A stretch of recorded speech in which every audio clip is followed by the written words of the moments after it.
everyone, today I will discuss the material on report analysis financial management from the financial management course. Before starting the material, allow me introduce myself. My name is Desana Berna Ulina and PM 2341126 from class Management 23D. Pertama, kita akan membahas tentang definisi analisis laporan keuangan. Analisis laporan keuangan adalah proses evaluasi laporan keuangan perusahaan untuk menilai kinerja dan kesehatan keuangan perusahaan.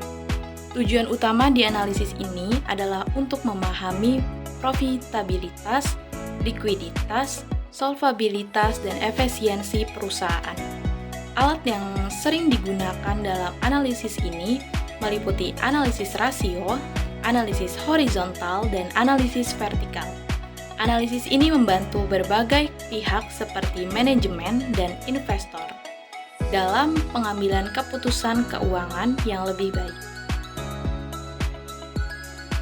Alat dan teknik dalam analisis laporan keuangan. Yang pertama, analisis dalam horizontal, membandingkan data keuangan selama beberapa periode. Yang kedua, analisis vertikal. Analisis ini adalah komponen laporan keuangan sebagai persentase dari angka yang dasar. Yang ketiga, analisis rasio.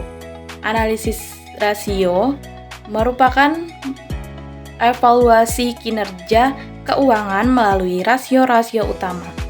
Analisis rasio ini dibagi menjadi 4 rasio. Yang pertama ada rasio likuiditas. Rasio likuiditas atau current ratio ini adalah ukuran seberapa mudah perusahaan bisa membayar utang jangka pendeknya atau yang harus dibayar dalam waktu dekat, biasanya dalam 1 tahun. Cara menghitung rasio ini cukup membandingkan aset lancar atau hal-hal yang mudah dijual seperti uang tunai atau persediaan dengan kewajiban lancar atau utang yang harus segera dibayar.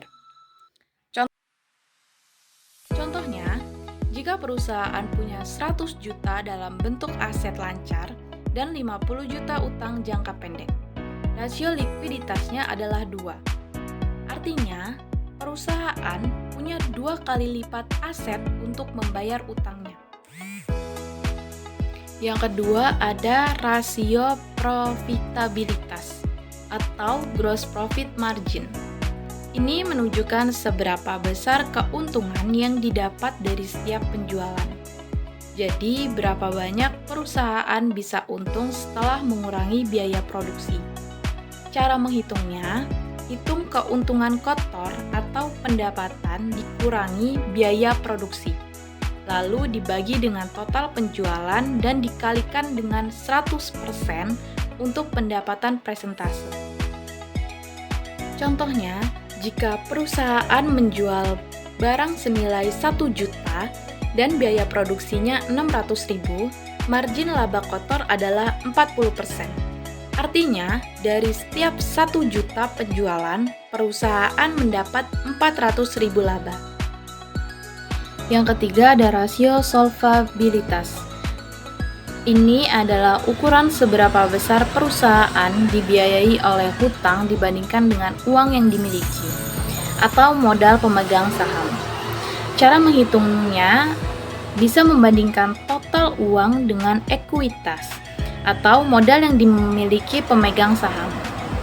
Contohnya, jika perusahaan memiliki utang 500 juta dan ekuitasnya 1 miliar, rasio hutangnya adalah 0,5.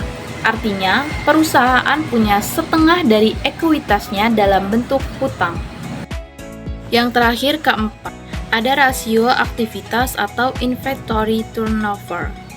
Ini mengukur seberapa cepat perusahaan menjual persediaannya. Semakin cepat persediaan dijual, semakin efisien bisnisnya. Cara menghitungnya bisa membagi total biaya barang yang dijual dengan rata-rata persediaan selama periode tertentu. Contohnya, jika perusahaan menjual barang senilai 200 juta dalam 1 tahun dan rata-rata persediaannya adalah 50 juta, Perputarannya, persediaannya adalah 4. Artinya, persediaan habis dan diganti 4 kali dalam setahun. Oke, that's all presentation. Thank you for watching.